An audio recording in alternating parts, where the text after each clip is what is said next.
Hi friends, பாப்ரோ தாஜ்னே. இப்போ இந்த பேரை நீங்கள் ரொம்பவே அதிகமாக கேள்விப்பட்டிருப்பீங்க. ஏன்னா அவர் ஒரு சாதனை பண்ணியிருக்காரு.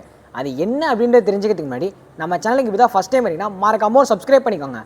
பாப்ரோ தாஜ்னே இவர் மகாராஷ்டிராவில் வேலை செய்கிற ஒரு தலித் லேபர். ஆக்சுவலி உங்கள் ஒய்ஃப் அவங்க கிராமத்தில் ரொம்பவே வறட்சியாக இருக்கனால கிராமத்துக்கு உள்ளார போய் ஒரு கிணத்துல தண்ணி எடுக்கலான்னு சொல்லி போயிருக்காங்க. ஆனால் அந்த டைமில் அப்பர் கேஸ்ட் ஆளுங்க நீ லோவர் கேஸ்ட்டு, இங்கே தண்ணி எடுக்கக்கூடாதுன்னு சொல்லி அவங்கள அங்கேருந்து அனுப்பிடுறாங்க. இதை தாங்க முடியாமல் நம்ம பாப்ரோ தாஜ்னே ஒரு நாளைக்கு 6 மணி நேரம் கிணறு தோண்டிகிட்டே இருந்திருக்காரு. ஆனால் இவர் அதே டைமில் வேலைக்கும் போயிருக்காரு. இதில் ஹைலைட்டே என்ன தெரியுமா? இவர் யாருக்காக கிணறு தோண்ட ஆரம்பிச்சிருக்காங்களோ அதே ஆளுங்க இவர் கிண்டலும் கேலியும் பண்ணியிருக்காங்க. ஆனால் அதெல்லாம் இவர் பொருட்படுத்தாமல் 40 நாள் தொடர்ந்து தோண்டிகிட்டே இருந்திருக்காரு. கடைசியாக ஒரு நாள் தண்ணியும் வந்துடுது. ஸோ இதே மாதிரி தாங்க நம்ம லைஃபுமே. நம்ம எதை சாதிக்கணும்னு நினைக்கிறோமோ அதை நோக்கி தான் நம்ம பிரயாணம் பண்ணணும். நம்மளை சுற்றி இருக்கவங்க என்ன சொன்னாலும் அதை பற்றி நம்ம கவலையே படக்கூடாது. இந்த வீடியோவை மறக்காமல் உங்கள் ஃப்ரெண்டுக்கு ஷேர் பண்ணிவிட்டு கமெண்ட் பாக்ஸில் காமெண்ட் பண்ணி நம்ம சேனலை மறக்காமல் சப்ஸ்கிரைப் பண்ணிக்கோங்க.